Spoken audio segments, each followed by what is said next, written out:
알겠죠? 자, 이제 가등기 담보대라는 법률을 보시면요.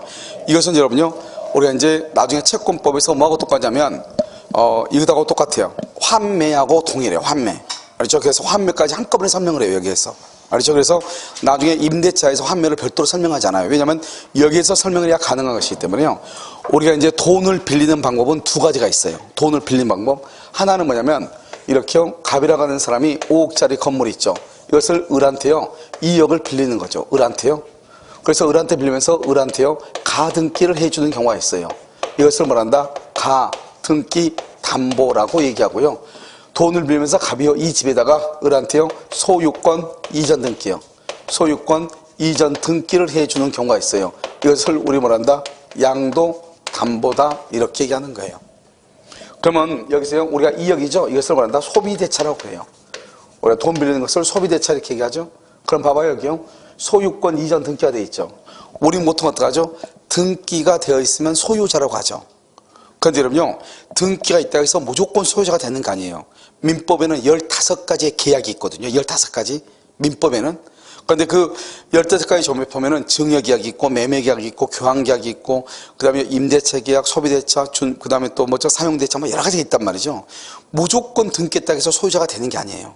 소유자가 되려면 어떻게 해야 되느냐? 매매하고 교환하고 증여, 세 가지. 매매, 교환, 증여. 이 세 가지에 의해서 등기가 되어야 소유자가 돼요. 그래서 지금 여기는 뭐라 했죠? 소비대차. 소비대차는 뭐죠? 차용증 쓰고 돈 빌리는 거잖아요. 차용증 쓰고 돈을 빌려줬다고 해서 소유자가 되는 게 아니에요. 아시겠죠? 그러니까 이런 경우는 소유권 취득이 아니고 대차관계잖아요. 그러니까 이거는 등기를 했다고 해서 이 사람이 뭐가 아니다? 소유자가 아니다 이 말이죠. 그럼 여전히 누가 소유자다? 여전히 누가 소유자? 오케이. 갑이 소유자가 되는 거죠. 갑이 소유자. 알겠죠? 이 사람을 뭐라 한다? 이 사람을요, 양도 담보 설정자 이렇게 얘기해요. 설정자 이렇게. 설정자 이렇게. 이 사람이 소유자죠. 이 사람이 목적물을 점유해. 점유해서 사용하고 수익을 해. 여기서 뭐라 한다? 과실을 수취해. 과실. 과실 수취권이 있다. 여기서 여러분요, 과실 수취라고 하는 것은 뭐냐면, 이 사람이 비록 을한테 돈을 빌리고 가등기를 해주거나 또는 소유권 이전 등기를 해줬죠. 그러고 나서 이 사람이요, 나중에 만약에 10월 1일까지 내가 돈을 못 갚으면 너 가등기에 의해서 본등기에서 소유권 가져가라 이 말이죠. 알겠죠? 그 다음에 내가 만약에 10월 1일까지 등기 못하면 돈 못 갚으면 이미 등기가 돼 있죠. 이미 등기돼 있어. 너 가지라 이 말이죠. 알겠죠? 그래서 예전에는 명동사채업자들은요, 5억에서 2억을 빼면 얼마예요? 3억이죠. 이 3억이라고 하는 돈을요, 이 을이 갑한테 주지 않고 그냥 먹어버린 거예요. 그래서 이게 아주 큰 일이었죠. 그럼 어떻게 돼요? 그때는 이 채권자는 이익이지만 갑은 큰 손해잖아요. 그래서 전두환 정권이 정권을 잡고 나서 쿠데타를 일으키고 나서 한 게 뭐냐면, 우리가 이제 서민을 보호한다고 해서 주택임대차 보호법을 만들었어요. 그 다음에 또 중소기업하는 사람들을 보호한다고 해가지고 가등기 담보법을 만든 거예요. 그래서 예전에는 우리나라 사람들이 80년대만 되더라도 금융권이 이렇게 원활하지 않아가지고요. 그래서 어떻게 하면 일반 서민들이 은행 가서 돈을 빌리려면 너무나 그 문턱이 높은 거예요. 그러니까 다 어떠냐? 사금융이 나가죠. 사금융. 개인한테 돈을 다 빌렸단 말이죠. 그런데 이 개인한테 돈을 빌리는데 어떻게 빌리냐? 이렇게 물건은 잡히고 언제까지 돈을 못 갚으면 이것을 그냥 가져가는 거죠. 을이. 그러면 을은 얼마를 이익 보죠? 3억을 이익 보죠. 그런데 보통 사람들이 그러면 어차피 뺏길 것 같으니까 돈을 많이 빌리면 좋을 것 같죠. 그렇지 않죠. 이 사람들 어때요? 돈을 갚고 다시 찾아와야 되니까 돈을 많이 빌릴 수가 없는 거예요. 이 돈만 있으면 이 한 고비를 넘길 것 같거든요. 알겠죠? 그래서 이제 많이 뺏기고 하다 보니까 이게 이제 뭐냐면 명동사채업자들이죠. 그래서 그 사람들이 완전히 금융권을 이렇게 개인 어떤 우리 서민금융을 찾고 있죠. 그러다가 이제 전두환 정권이 들어서가지고 이건 이제 가등기 담보법을 만들어서 3억이라는 것을 뭐라 한다? 청산금이라고 이렇게 정해가지고 너 소유권 취득하려면 등기가 됐다고 해서 무조건 돈 갚을 날짜가 지나죠? 그럼 무조건 소유권 취득하지 말고 5억에서 너 빌린 돈, 이 건물 가격 5억에서 너가 빌린 돈 2억.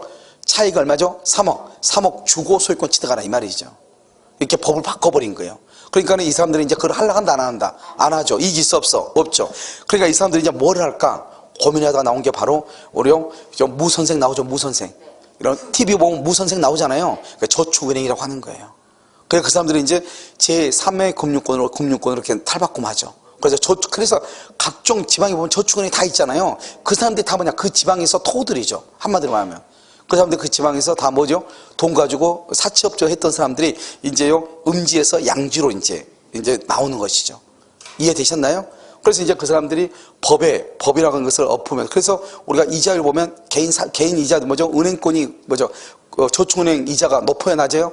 높죠. 알겠죠? 그래도 그 사람들은 손해라고 생각하죠. 예전에는 다 먹었는데. 그래서 이제 이 법은 지금 내가 설명을 쭉 하겠지만 이 법은 지금은 죽어 있는 법이에요. 죽어 있는 법인데 우리 시험에만 유일하게 시험이 나온다 이렇게 보시면 돼요. 다른 시험에서는 거의 나오질 않아요. 왜냐하면 이 법은 이미 죽어 있는 법이거든요. 그런데 이 법을 없앨 수 없는 게 뭐냐면 이 법을 없애면은 다시 이런 일이 또 발생이 안 해. 발생하죠. 그러니까 이런 일을 막기 위해서 그냥 법만 존재하는 거예요. 아시겠죠? 그래서 큰 의미는 없지만 시험에는 나오니까 우리는 어쩔 수 없죠. 다른 시험 같은 데는 거의 잘 나오지 않으니까 강의를 거의 하지 않아요. 알겠죠? 그래서 좀 이것도 어렵고요. 그럼 봐봐요. 여기 봐봐. 지금 여기 보면 을 있죠.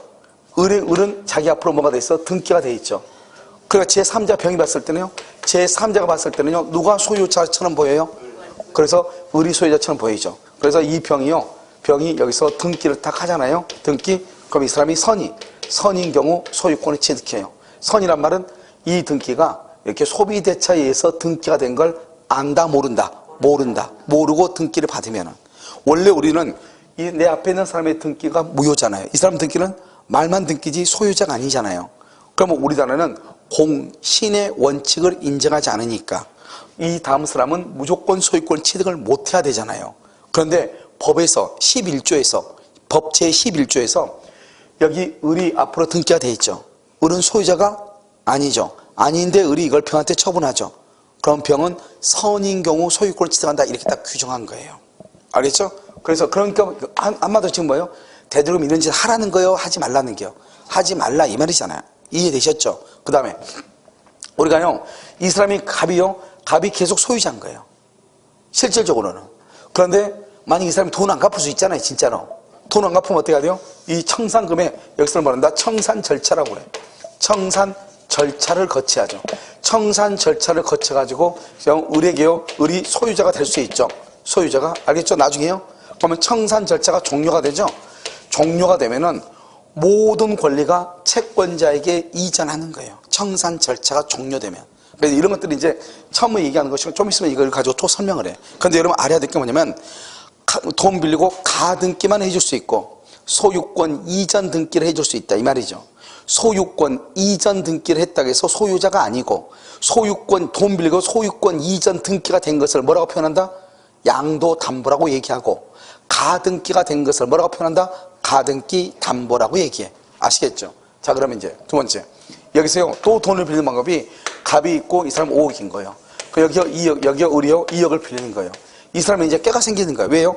여기는 돈 못 갚으면은 집 날아가는 거잖아요. 그러니까 이 사람이 어떻게 한다?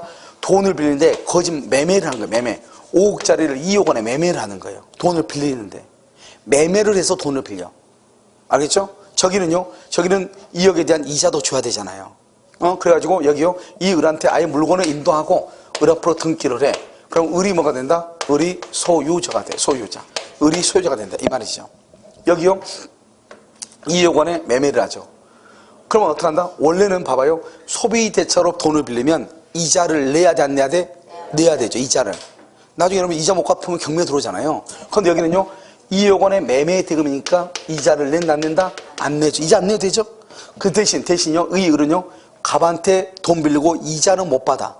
그런데 대신 뭐 한다? 집에서부터 월세를 받아먹죠. 이것을 말한다? 과실이다. 이렇게 얘기를 해. 알겠죠? 그래서 어떻게 해요?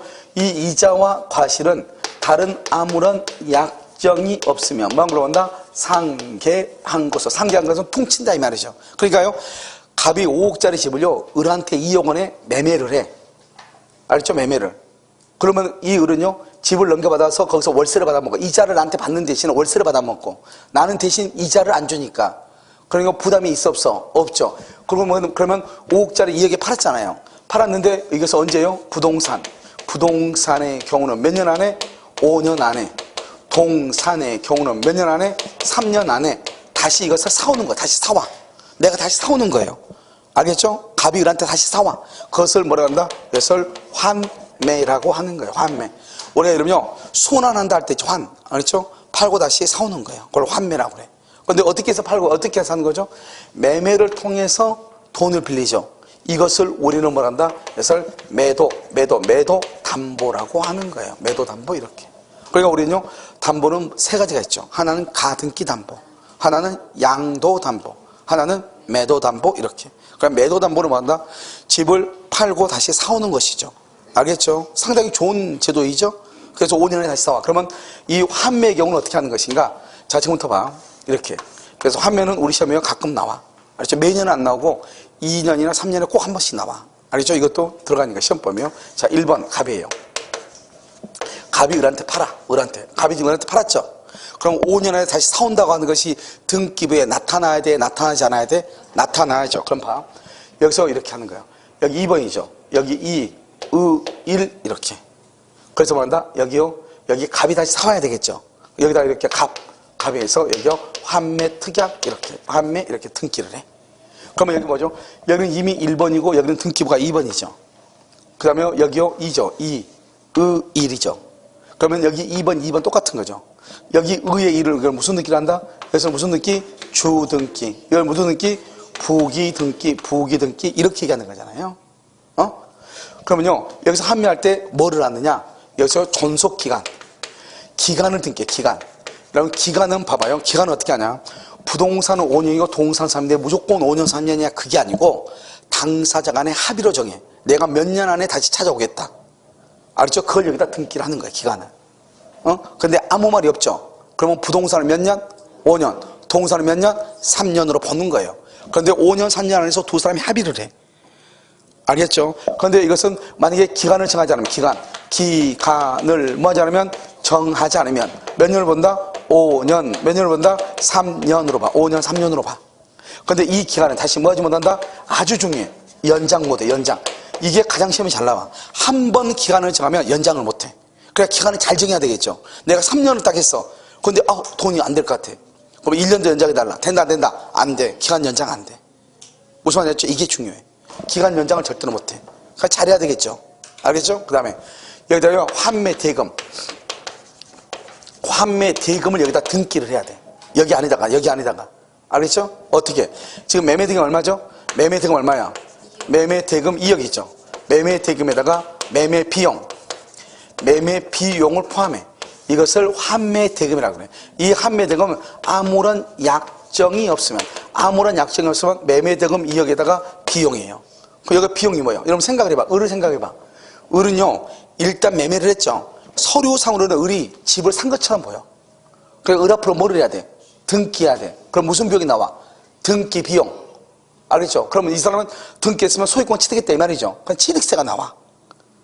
내 말 지금 무슨 말이죠? 근데 팔 때는 양도세는 없겠죠. 이게 그대로 주니까. 근데 등기비하고 취득세가 나온다고. 근데 을의 입장에서는 자기는 5년 안에 다시 뺏길 건데 등기할 필요가 있어 없어? 없는데 등기하는 거잖아요. 알겠죠? 그러니까 이 비용을 을이 부담해야 돼? 갑이 부담해야 돼? 갑이 부담해야죠. 그러니까 여기서 비용을 한 500만 원 이렇게 비용을 하는 거예요. 그러면 모두 어떻게 돼요? 매매대금 2억에다가 매매비용 500. 그래서 모두 얼마가 된다? 2억 500이 되죠. 그래서 2억 500을 딱 등기해놔. 그럼 이제 어떻게 하냐? 이 갑은 5년이 되면 5년 안에 부동산 가격이 폭등할 수 있고 폭락할 수 있잖아요. 관계없어. 얼마만 주고? 2억 500만 주고 사고. 이걸 환매라고 하는 거예요. 2억 500. 알겠죠? 그러면 이 사람이 그럼 어떻게 해요? 환매 같은 게 돼 있으면 이 을은 이 집을 또 3번 병한테 팔 수 있어 없어? 있다 이 말이죠. 그러면 이 사람도 여기가 환매 등기가 딱 돼 있죠. 그럼 등기부를 보고 딱 살 때 이 집을 살 때는 얼마 주고 사야 돼?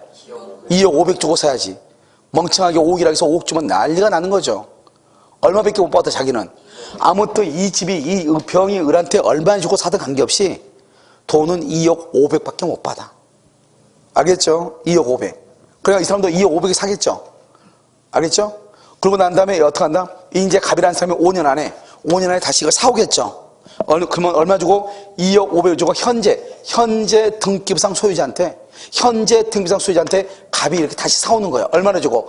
2억 500만 주고 그걸 환매라고 하는 거예요. 알겠죠? 2억 500만 주고 사와. 여기서 중요한 키워드는 뭐냐? 아무런 말이 없으면 이자와 과실은 상계야. 뭐라고? 아무런 말이 없으면 이자와 과실은 상계. 여기도 아무런 말이 없으면 매매 대금하고 매매 비용을 포함한 것을 환매 대금이라고 그래. 아무 말이 없으면 매매 대금하고 매매 비용을 포함한 것을 환매 대금이라고 그래. 아무 말이 없으면. 이건 무슨 말인지 아시겠죠? 이것을 환매 대금 이렇게. 이것을 환매라고 하는 거예요. 더 이상 없는데 뭐 더 바라고 있는 거 있어요? 알죠? 없어. 더 바라는 거 없어. 알죠? 이거 환매라고 그래. 근데 여기에 3문제가 나온다 이 말이죠. 여기서 한 문제 나올 때 가장 답으로 많이 하는 게 뭐냐? 연장된다 안 된다? 안 된다. 두 번째로 뭐냐? 언제나 상계한다. 언제나 그러면 안 돼. 아무런 약정이 없을 때 상계. 알겠죠? 여기도 아무런 약정이 없을 때 뭘한다? 환매 대금 이렇게. 아무런 약정이 없을 때. 그럼 좀 이해되셨나요? 이것을 환매라고 하고 이것을 매도담보다 이렇게 얘기해. 아시겠죠? 그래서 이게 아주 중요하다 이런 말이죠. 지금 여기까지 환매. 자, 그 다음에 자 이제 우리가 이제 지금 뭐냐? 매도담보를 다 봤죠? 지금부터 이제 본격적으로 뭘 보냐? 가등기 담보를 볼 거예요. 가등기 담보. 자, 그럼 여기 이제 봐. 여러분, 그거 이제 강의 노트 정리해. 강의 노트요? 아니, 민사특별법 사러 봐봐. 강의 노트. 자, 정리해요. 자, 보고 계셔요? 자, 거기 보면 소비대차하고 매매라고 돼 있죠. 뭐, 매매 소비대차. 여기 가등기 담보 여기. 사. 보고 있어요? 자, 됐죠? 거기 보면. 자, 소비대차에서 양도담보 설정자, 갑이 소유자고요. 이 말이 중요해. 설정자고 갑이 소유자다가 중요해. 알겠죠? 그래서 과세 수수권도 누가 있다? 갑한테 있다. 됐죠? 그러면 청산 절차 종료 줄거. 종료가 되면 바로 밑에 채권자에게 이전 거기로 줄거. 채권자한테 이전이 돼. 됐죠? 그 다음에 여기 을 봐봐. 을은요 가등기가 돼 있으면 가등기 담보, 소유권 이전 등기가 돼 있으면 부동산 양도 담보예요. 그런데 을은 현재 소유자다 아니다. 이게 또 중요해. 그런데 을이 병한테 병은 누구일 때? 선의일 때 소유권을 취득해. 누구일 때? 선의일 때 소유권을 취득해. 알겠죠? 자, 그럼 오른쪽 봐. 이제 오른쪽 보면 여러분 적용 범위라고 되어 있나요? 적용 범위라고 되어 있어? 여기. 자, 이런 가등기 담보는요 어떻게 되냐 봐요. 가등기 담보는 무조건 다 되는 게 아니에요. 이게 좀 까탈스러워. 뭐냐면 먼저 적용 범위가 소비대차, 준소비대차만 돼요. 소비대차, 준소비대차 이렇게. 그다음에 플러스요 등기나 등록을 해야 돼. 등기나 등록 플러스요 예약 당시 예약 당시란 말이 중요해. 물건의 가격이 빌린 돈이 2억이고 물건 가격 5억 이것을 초과해야 돼. 초과해야 돼. 자, 지금부터 보면 우리가 여기서 보면요 소비대차는 뭐죠? 차용증 쓰고 돈 빌린 거죠. 준소비대차는 뭐예요? 봐봐, 내가요 여기서 뭐냐면 이 건물을 공사를 했어. 공사 비용이 5천만 원이 나왔어. 이 사람이 돈을 안 주는 거예요. 그래 내가 뭐라 한다? 당신 그냥 이거 돈 빌린 걸로 쳐. 그럼 5천만 원에 대해서 차용증을 써달라고 그래. 원래는 차용증 돈 빌린 게 아니잖아요. 공사 대금이잖아요. 차용증을 써주고 오늘부터 이자 달라고. 그러면 실제로 돈을 빌린 것은 아니죠. 그럼 돈을 빌린 것처럼 그걸 뭐라고 한다? 준소비대차다. 뭐라고 한다? 준소비대차 이렇게. 소비대차, 준소비대차. 그런데 우리 법조문에는 뭐라고 되어 있다? 우리 법조문에는 이렇게 되어 있어. 차용물의 지급 이렇게. 차용물의 지급 이렇게 되어 있어. 차용물의 지급. 차용이란 말이 뭐죠? 채무자 입장에서 빌렸다 이 말이잖아요. 그러면 채권자 입장에서 뭐라고 그래요? 채권자 입장에서는 대여금이죠. 대여금 채권. 대여금이죠. 똑같은 말이야. 그러니까요, 어떻게 나온다? 소비대차, 준소비대차 말은 차용물이란 말이나 대여금이란 봐봐. 채무자 입장에서는 빌리니까 차용한다고 그러죠. 채권자 입장에서 뭐죠? 빌려주죠. 그러니까 뭐란다? 대여라고 하죠. 똑같은 말이잖아요. 이 두 가지를 합치면 뭐란다? 한마디로 소비대차가 되는 거. 소비대차는 빌려주고 빌리고 이것을 한꺼번에 묶는 말이니까 똑같은 말이잖아요. 자, 그러면 여기서 이렇게 되는데 이 말 하면 절대 안 돼. 첫 번째, 공사대금 절대로 안 돼. 두 번째, 매매대금 절대로 안 돼. 매매대금. 공사대금, 매매대금 절대로 안 돼. 자, 두 번째는요, 매매대금하고 소비대차, 그래도 절대로 안 돼. 이건 절대로 안 돼. 왜? 아무튼 불순물 끼면 절대로 안 돼. 알겠죠? 그럼 어떻게 해야 돼? 여기서요, 매매대금 빼고,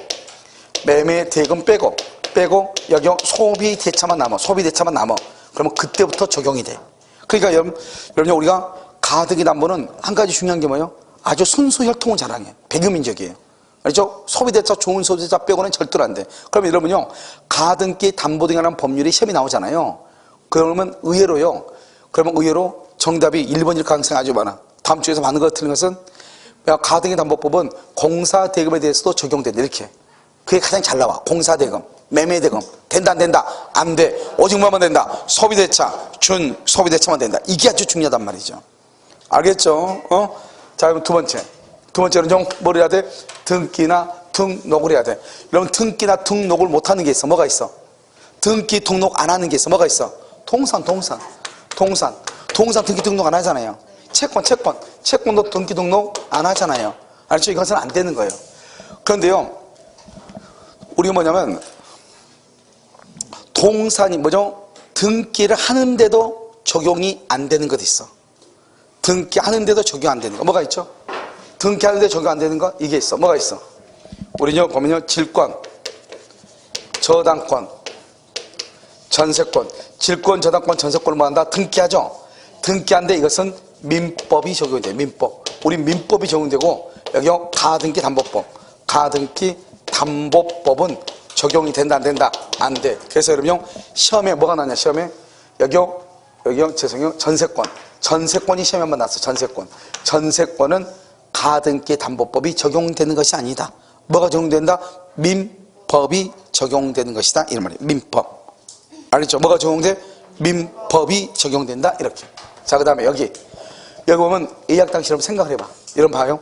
우리가 가담법은 뭐 때문에 그러죠? 내가 가지고 있는 집은 5억짜리예요. 근데 만약에 여기 봐봐. 5억짜리인데 이 빌려준 돈은 2억이에요. 그러면 차익이 얼마예요? 3억이에요. 3억이란 말이 물건의 가격이 이것을 초과한다 이 말이죠. 그런데 이 사람이 의리요, 그 돈을 자기가 3억을 갑한테 주지 않고 자기가 먹어버리죠. 그러면 된다, 안 된다? 안 되죠. 이것을 막기 위한 법이 바로 가담법이잖아요. 그런데 생각을 해봐. 물건 가격이요, 이 물건 가격이 5억이에요. 5억인데 빌린 돈은 6억이에요. 빌린 돈은. 자기 집은 5억인데 빌린 돈은 6억이야. 이거 누구밖에 없어, 대한민국에서? 국회의원밖에 없는 거예요. 알죠? 자기 집이 5억인데 6억을 빌릴 사람이 있어, 없어? 없잖아요. 그러면 이 사람은요, 손해요, 이익이요? 그걸 미달이라고 하죠. 미달. 가격이 이것보다 적죠. 이런 경우는 가담법이 적용 안 돼. 이건 가담법이 적용 안 된다고. 알겠죠? 그런데 시험은 어떻게 나오냐, 이렇게 나와. 시험은. 자, 5억이에요. 5억인데 을한테요, 을이 2억을 빌렸어. 2억을. 초과요, 미달이요? 초과죠. 5억이 2억보다 크니까 초과죠. 그런데 뭐가 나오냐, 여기요? A 선순이에요. 선순위가 4억이 이미 저당이 있는 거예요. 저당권이. 그러면 이 물건은 5억짜리인데 이미 4억을 빌렸죠. 그럼 실제로 얼마짜리밖에 안 돼? 1억짜리밖에 안 되죠. 그런데 내가 지금 다시 얼마를 빌려줬어? 2억. 그러면 이거 두 개를 합하죠. 합하면 얼마? 6억. 이걸 얼마? 5억. 그러면 초과다, 미달이다? 미달이죠. 그러면 가담법이 적용 안 돼. 그래서 이렇게 시험이 나올 수 있다. 알겠죠? 이것을 가담법이다. 그럼 봐봐. 다시. 소비대차는 뭐냐? 세 가지. 첫 번째 뭐다? 소비대차, 준소비대차. 자, 두 번째는 뭐? 등기나 등록. 등기나 등록은 시험에 안 나와. 뭐만 나오냐? 질권, 전세권, 저당권은 적용된다, 안 된다? 안 된다. 세 번째. 뭐가 있어야 돼? 초과해야 돼. 초과. 물건 가격이 빌린 돈보다 더 커야 돼. 미달된단 말은 무슨 말이죠? 물건은 5억짜리인데 돈은 7억, 8억을 빌렸다 이 말이잖아요. 그럼 이 사람은 우리가 보호할 필요가 있어, 없어? 없죠. 그러니까 그것은 적용이 된다, 안 된다? 안 돼. 알겠죠? 이것을 세 가지. 여러분 거기 보면 다 나와 있어, 안 나와 있어? 나와 있죠. 여러분 거기 봐봐. 등기 등록 봐봐. 맨 뒤에 오신 분 혹시 강의 노트 가져오셨어요? 강의 노트 안 가져왔어요? 저기 한번 가보세요, 그러면요. 자, 등기 등록이죠? 자, 1번 동사는 된다, 안 된다? 안 돼. 점유권 안 되고 유치권 안 돼. 왜요? 점유권과 유치권은 등기를 안 해서 안 돼. 자, 그 다음에 3번요. 전세권, 질권, 저당권은 민법이 적용돼. 민법. 가담법은 적용된다, 안 된다? 안 돼. 여기서 우리가 전세권 동그라미하고 시험에 나왔단 말이죠. 그럼 또 하나 써. 거기다가 4번.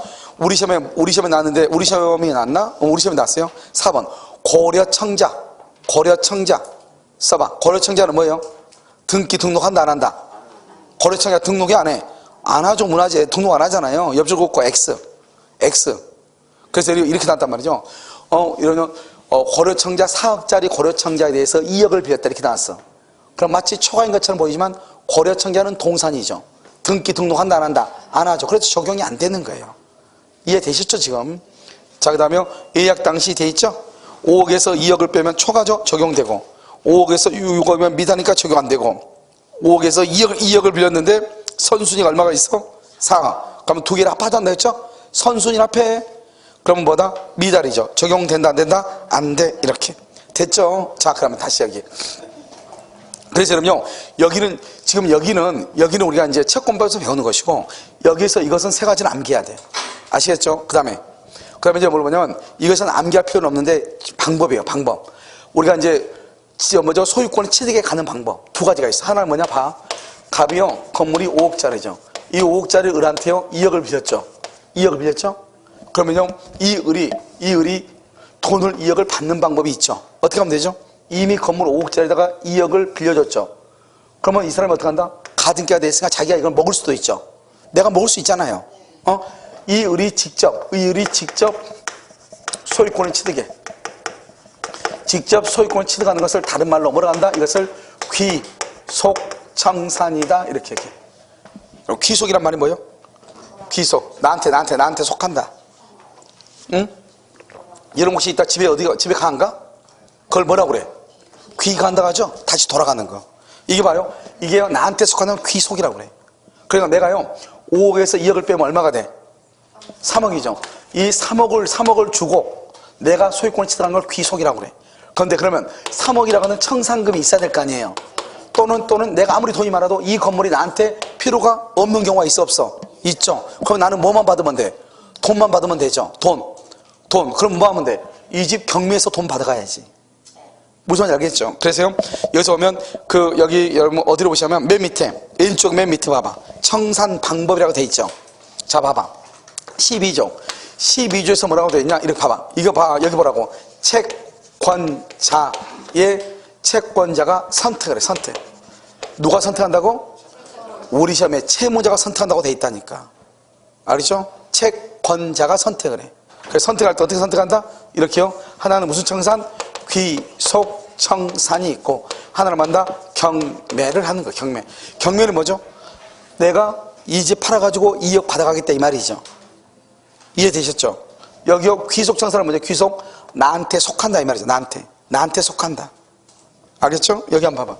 자, 귀속청산 할 때 어떻게 한다? 귀속청산은 이것을 사적 실행이다. 이렇게 얘기해. 사적 실행이다. 이것은 가등기 담보법으로 하는 거예요. 가등기 담보법.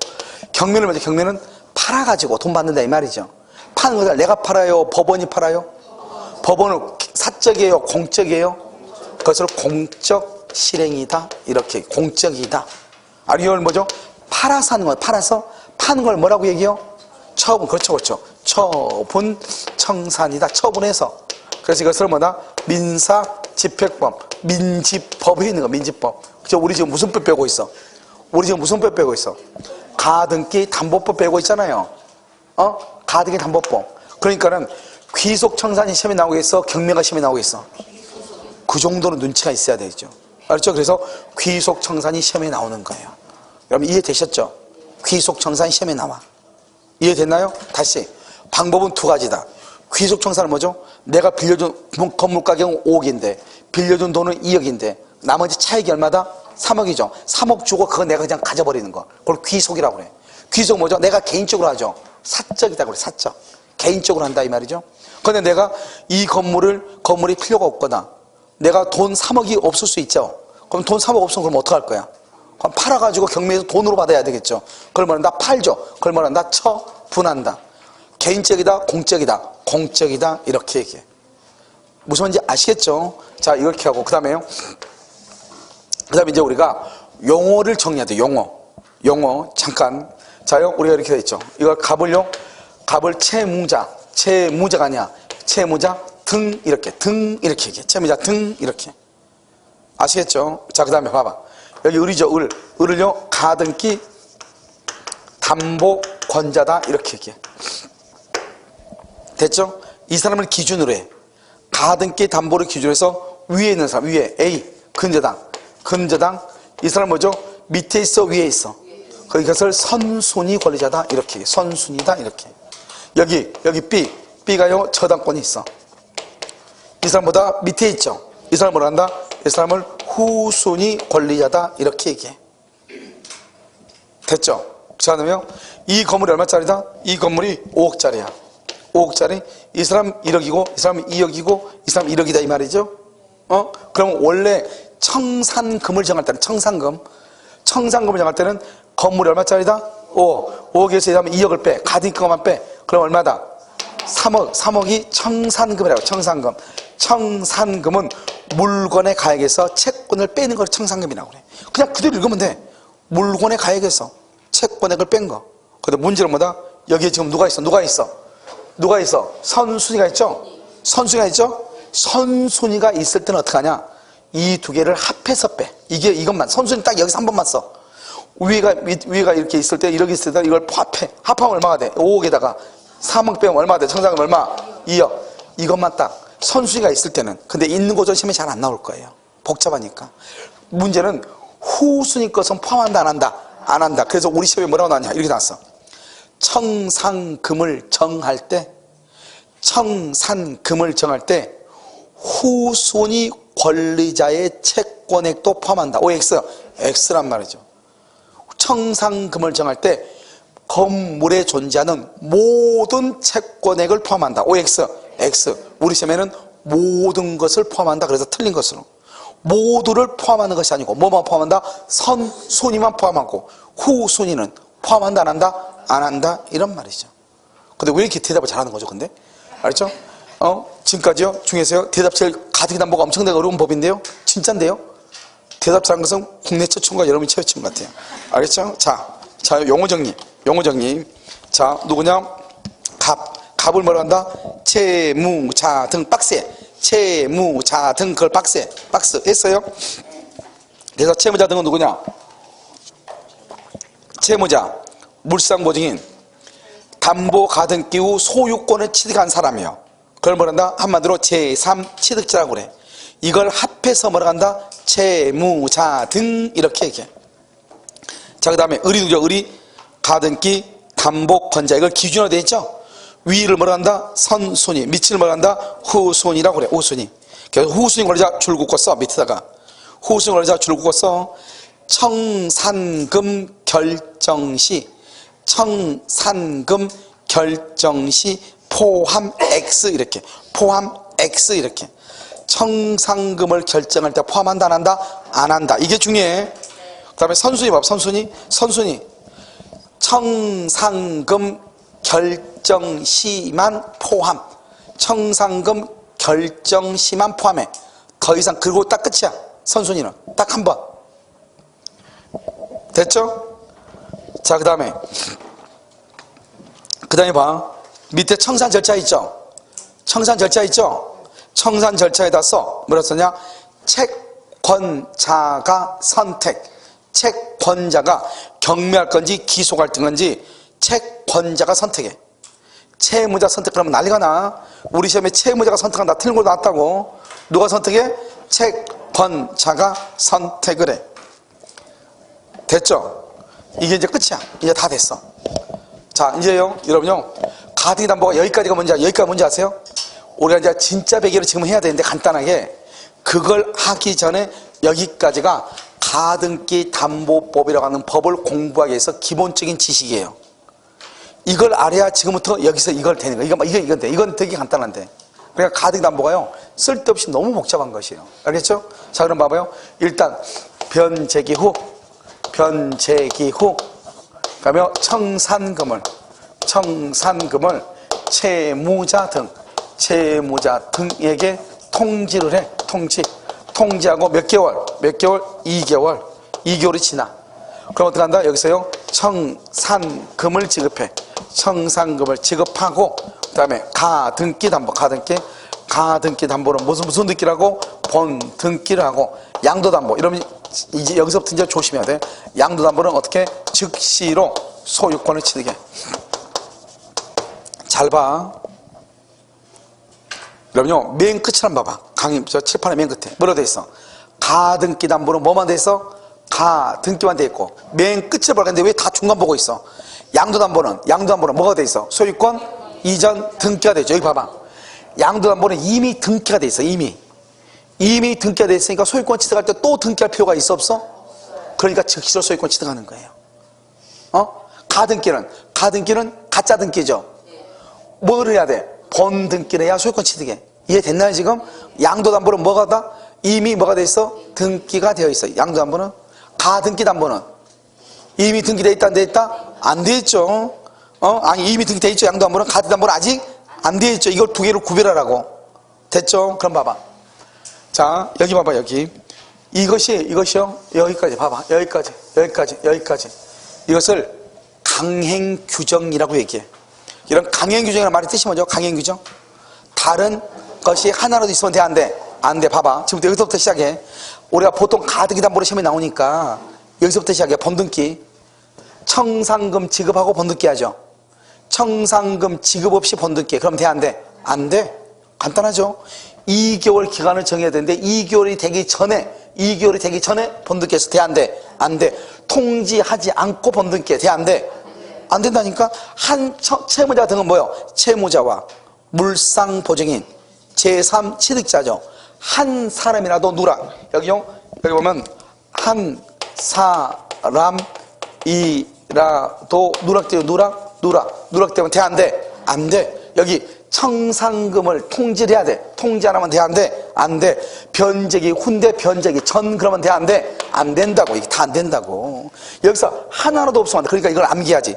자 어떻게 암기요? 다 시작. 언제? 변제기 후 뭐를? 청산금을 누구한테? 채무자 등에게 뭐를 해? 통지하고 몇 개월? 2개월.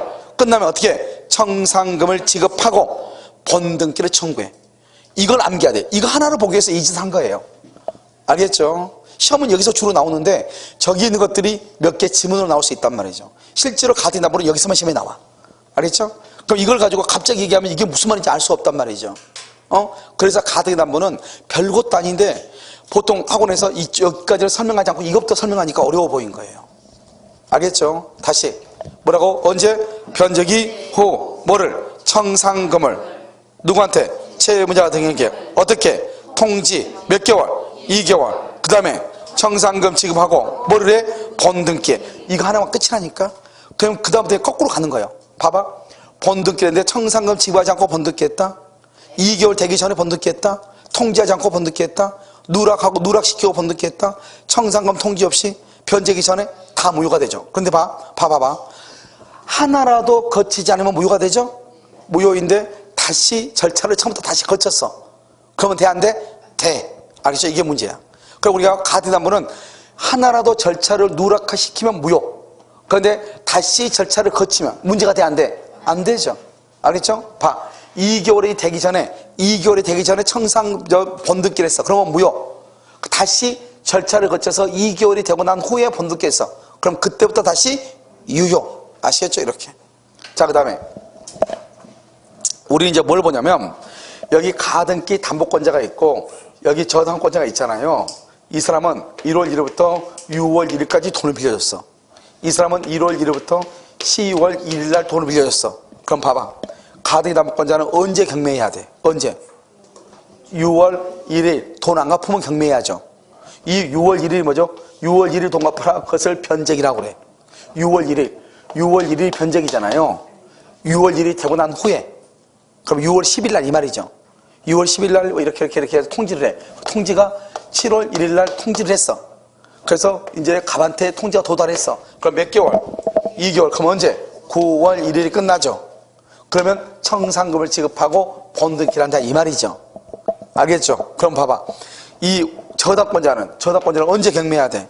10월 1일 날 돈 안 갚으면 경매해야죠. 10월 1일 날. 무슨 말인지 알겠죠? 잘 봐. 이게 엄청난 큰 차이가 있다고. 자, 그럼 봐. 여기서 변제기 전에는 절대 안 돼. 예를 들어서 5월 1일 날 통지했다. 그러면 절대로 안 돼. 언제? 돈 갚을 날짜가 지나고. 간단하죠? 두 번째, 청산금이에요. 청산금. 얼마나 웃긴 법인지 한번 봐. 지금부터. 청산금 뭐냐? 첫 번째, 주관적 평가를 해. 주관적 평가. 두 번째, 객관적 가치. 객관적 가치의 미달되더라도 괜찮아. 자, 무슨 말이냐? 봐, 지금부터 이걸 지금 설명을 이거 설명을 해. 원래 이 물건 가격이 얼마죠? 5억이죠. 내가 빌려준 돈 얼마죠? 2억이죠. 2억이면은 청산금 얼마죠? 3억. 이게 가장 기본이잖아요. 기본이죠. 근데 이게 5억짜리인지 아닌지 어떻게 알죠? 이게 5억짜리인지 아닌지 어떻게 알아? 감정평가사한테 물어보면 간단하잖아요. 근데 이 법이 군사정권에서 만든 법이 얼마나 허술한 건 봐봐. 주관적으로 평가한다니까. 누가? 의리, 채권자가 평가해. 야, 너 물건 내가 보니까 2억짜리야 이렇게. 내가 너한테 받을 돈 얼마다? 2억이야. 그럼 나는 너한테 줄 게 있어 없어? 없으니까 없으면 2개월 끝나면 이거 내가 그냥 먹을 거야 이렇게 통지한다고. 그러면 이 갑은 그럼 어떻게 하겠어? 난리 야단 불수가 되겠죠. 그럼 이 사람 어떻게 해야 되겠어? 뭘 하든지 집을 팔든지 자기네 집을 팔든지 땅을 팔든지 다 팔아가지고 아무튼 2개월의 시간은 있잖아요. 이 2개월의 시간을 준 이유가 바로 이거란 말이죠. 2개월 안에 너 정 오라면 돈 빌려서 돈 2억 갚고 등기 말소해달라 이 말이죠. 알겠죠? 객관적 가치가 뭐예요? 객관적 가치가 청산금 얼마 나와야 돼? 3억이 나와야 되는데 지금 0이잖아요. 미달돼도 괜찮다는 거예요. 그래가지고 이 사람이요? 괜찮다니까 이 사람이 진짜 이렇게 했거든요. 그랬더니 또 판례가 또 뭐라고 얘기했냐? 그럼 갑은 그럼 너무 억울하지 않냐? 이렇게 얘기했단 말이죠. 그러니까 판례가 뭐라 했냐? 그런 거 같네. 그러면 갑 너는 을한테 다시 얘기하라고. 뭐라고 얘기해요? 잘 평가해달라고. 이게 뭐냐고 이게. 잘 평가해달라고 다시 통지하라는 거예요. 그러면요 이 사람은요 주관적으로 평가를 해요. 주관적으로 평가했죠. 객관적 가치 미달돼도 괜찮다잖아요. 괜찮죠. 그런데 갑이 다시 을한테 나 너무 억울하니까 너무 싸니까 다시 평가해달라고 통지할 수 있다는 거예요. 이의를 제기할 수 있다는 거예요. 이게 법이냐고. 그럼 우리가 감정평가를 할 때 우리 감정평가사 있잖아요. 그럼 감정평가사한테 감정평가를 의뢰하면 되는 거 아니에요. 그럼 간단한 문제죠. 이런 논란이 있어요 없어? 없죠. 그런데 감정평가사한테 평가를 의뢰하면 됨에도 불구하고 을한테 평가를 하라고 해놓고 을이 평가했더니 잘못됐다고 갑이 또 따질 수 있다는 거예요. 그럼 뭐 어떡하라고. 그래서 판례가 뭐라 했냐? 갑은 을이 다시 올바른 평가를 해줄 때까지 가등기의 경우는 본등기를 거절하고 양도담보로 이미 등기돼 있죠. 어쩔 수 없잖아요. 그러면 물건의 인도를 거절할 수 있다는 거예요. 그게 뭐냐고 이게. 알겠죠? 그러니까 누가 이런 걸 하겠어? 아무도 안 하죠. 그러니까 이걸 뭐란다? 죽음법이라고 하는 거예요. 이것을. 알겠죠? 자, 그런데 여기서 이놈이 멍청해가지고 평가를 하는데 멍청해가지고 이게 5억인데 너 것은 8억인 것 같아. 이렇게 내가 너한테 빌려준 돈은 2억이고 내가 너한테 줄 돈은 6억을 주면 될 것 같아. 잘못 평가했잖아요. 그럼 잘못 평가부터 이 사람을 또 보호해야 되죠. 뭐라고 하냐? 더 이상 따질 수 없다는 거예요. 법이 그렇게 돼 있어. 한 번 통지하면 다툴 수 없다는 거예요. 그러니까 여러분이 만약 의리라고 해봐. 여러분 의리면은 이렇게 하겠어 안 하겠어? 아무도 안 하죠. 알겠죠? 그래서 뭐야? 여기 청산금이 지금 있어 없어? 없죠. 그래서 3번 청산금이 없죠? 청산금이 없으면 없다고 그 뜻을 통지해줘. 왜? 그래야지 갑이 몇 개월 안에 2개월 안에 돈을 빌려서 갚을 거 아니에요. 기회를 주기 위해서. 그 다음에 통지가 잘못했죠. 잘못했죠. 한 번 통지했죠. 한 번 통지하면 더 이상 뭐 할 수 없어. 다툴 수 없다니까요. 여기서 특히 빨간 걸로 왜 했냐? 이게 시험에 잘 나온다 이 말이죠. 알겠죠? 이 두 가지가 잘 나온다. 내 말 지금 이해됐죠 지금? 아니 됐다고 얘기해줘. 이거 뭐지? 그렇게 하지마. 원래 법이 이래. 알겠죠? 이명이야. 알겠죠? 그럼 봐봐. 그러면 잘 봐봐. 여러분요 왜 후순이가 돈을 빌려줬을까? 1억을? 선순위 없다고 쳐. 여기 2억이야. 내가 1억을 빌려줬어. 저당권이 2억을 누가 빌려줬는데 내가 또 1억을 빌려줬어. 왜 빌려줬을까? 이 건물이 얼마짜리 생각하니까 5억이면 이게 2억 받아가고 나는 그럼 얼마 받아? 1억 받을 가능성이 있어 없어? 있죠. 그러니까 빌려준 거 아니에요. 내 말이 무슨 말인지 알겠죠? 그런데 만약에 갑하고 둘이 짰다게 해봐. 갑이요 을한테요 돈 주기 싫어. 그럴 수 있으니까 여기 B한테 돈 주기 싫어. 그럼 어떡한다? 갑한테 을한테 뭐라고 그래? 야 너 그냥 2억이라고 해. 2억이라고. 너 빌려준 돈 2억. 그럼 나 2달 동안 가만히 있을게. 그거 너 등기 가져가고 그러고 나서 너 나한테 2억에 대한 차익이 얼마죠? 3억이잖아. 원래 3억이잖아요. 3억 중에서 그냥 나한테 2억 5천만 주고 너 5천 먹어. 그러면 여러분이 의리면 하겠어 안 하겠어?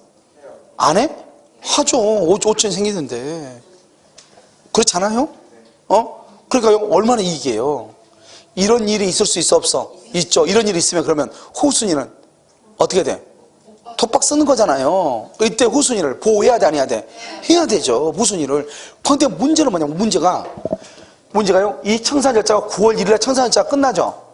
9월 1일에 청산 절차가 끝나면 모든 것이 다 한꺼번에 소멸해버려요.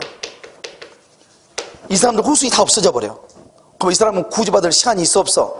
자기는 원래 언제 경매해야 돼? 10월 1일 날 경매해야 되는데 10월 1일까지 기다릴 틈이 있어, 없어? 없죠. 이렇게 이 청산금 통지를 잘못하면 내가 뭘 따지고 뭘 해야 되는데 따질 수가 없잖아요. 자기는 언제 따져야 돼? 원래는 10월 1일 이후에 따져야 되는데 9월 1일 날 끝나버리니까 따질 수가 있어, 없어? 없죠. 그래서 후순위를 보호해야 되잖아요.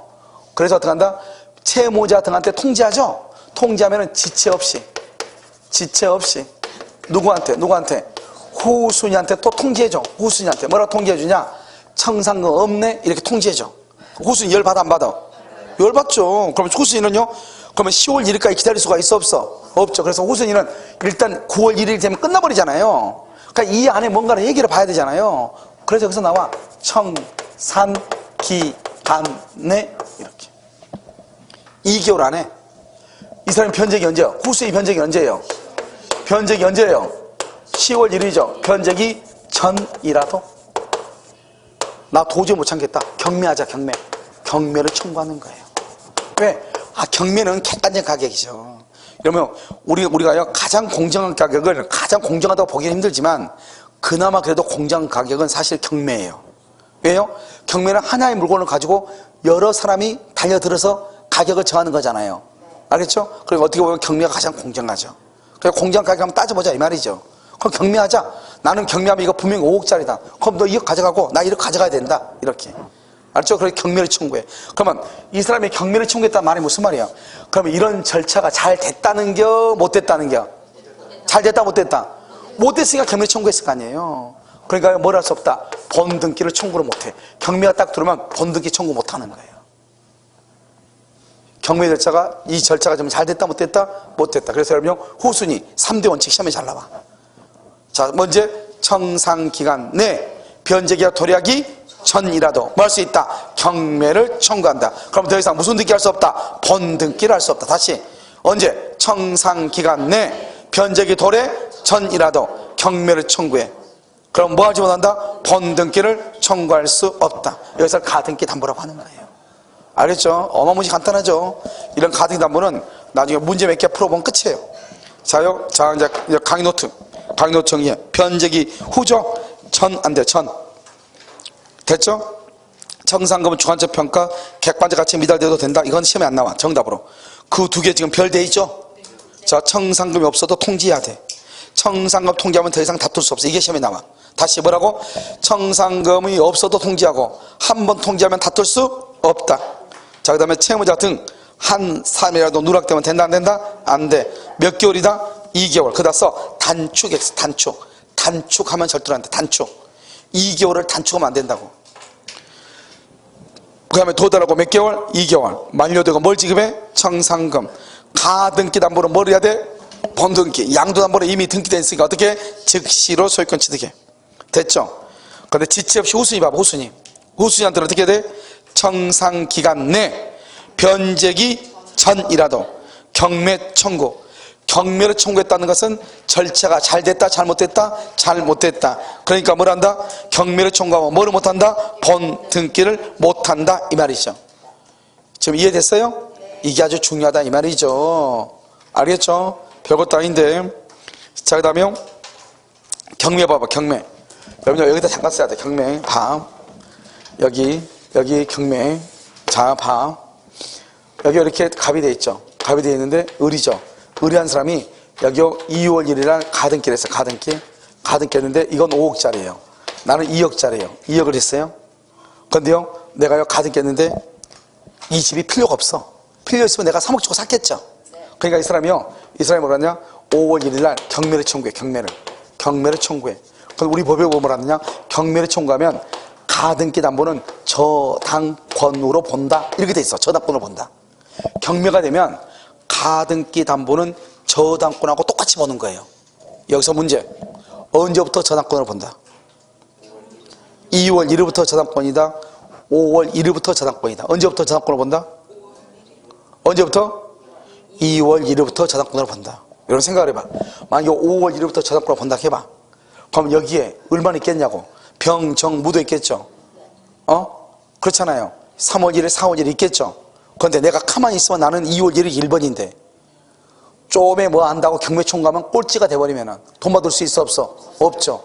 무슨 알겠죠? 그러니까 언제부터? 가등기가 설정된부터 저당권으로 봐. 그래야지 내가 계속 몇 번이 돼? 1번이 돼서 돈을 받을 거 아니에요. 알겠죠? 그래서 자, 가등기 담보권자가 경매를 청구하면 가등기는 저당권으로 본다. 언제부터 저당권으로 본다? 가등기 담보가 설정된 때부터 저당권으로 본다. 그러면 저당권은 뭐가 있어? 저당권은 우선 변제권하고 또 뭐가 있어? 물상대위가 있죠. 그래서 가등기 담보도 우선 변제와 물상대위가 있다 이렇게 얘기를 해. 됐나요? 자, 그 다음에 봐봐. 가등기 담보는 저당권을 보는데 돈을 얼마를 빌려주고 이자가 얼마인지 알아야 돼, 몰라야 돼? 알아야지 배당을 해줄 거 아니에요. 그러면 어떻게 한다? 여기 배당 받으려면 경매대금에서 배당 받으려면 어떻게 해야 된다? 여기 채권 신고를 해야 돼. 채권 신고를 해야 돼. 채권 신고. 알겠죠? 돈 받으려면 거기 써야죠. 여기 가등기 담보권이 경매되면 가등기 담보 설정 시 줄거. 가등기 담보 설정 시 저당권 설정 줄거. 저당권 설정된 거 보고 저당권에는 뭐가 있어? 우선 변제 물상대위가 있죠. 그러니까 담보 가등기도 뭐가 있어? 우선 변제 물상대위가 있어. 그 다음에 2번 가등기 담보권은 말소 기준권에서 줄거. 경매되면 당연히 소멸해. 여러분요, 가등기 담보는요 경매가 되면 무조건 없어져. 가등기 담보는 15조에서 경매가 되면 무조건 없어져. 알겠죠? 자, 그 다음에 경매되죠? 그럼 뭘 해야 돼? 채권 신고. 거기를 동그라미. 채권 신고해야 맨 끝에 배당 받을 수 있어. 그래, 채권 신고하지 않으면 배당 받을 수 없죠? 채권 신고를 해야 배당을 받아. 다시 경매는 시험에 이거밖에 안 나와. 그러니까 이것만 써놓은 거예요, 작게. 봐봐. 가등기 담보가 경매되면 뭐로 봐? 저당권으로 봐. 가등기 담보는 경매되면 무조건 소멸해. 소멸하고 돈 받고 떨어져야 돼. 돈을 받으려면 채권 신고를 해야 돼. 됐죠? 다시. 가등기 담보는 경매되면 뭐로 본다? 저당권. 언제부터 저당권? 설정 시부터 저당권. 됐죠? 그 다음에 경매가 되면 뭘 한다? 소멸해. 소멸하고 뭘 받아야 돼? 돈. 알겠죠? 돈 받아야 돼. 그러니까 돈 받으려면 뭐가 있어야 돼? 채권 신고를 해야 돼. 이것을 가등기 담보라고 얘기를 하는 거예요. 무슨 말인지 알겠죠? 여기까지를 가등기 담보다 이렇게 잠깐 쉬도록 그렇게 하겠습니다.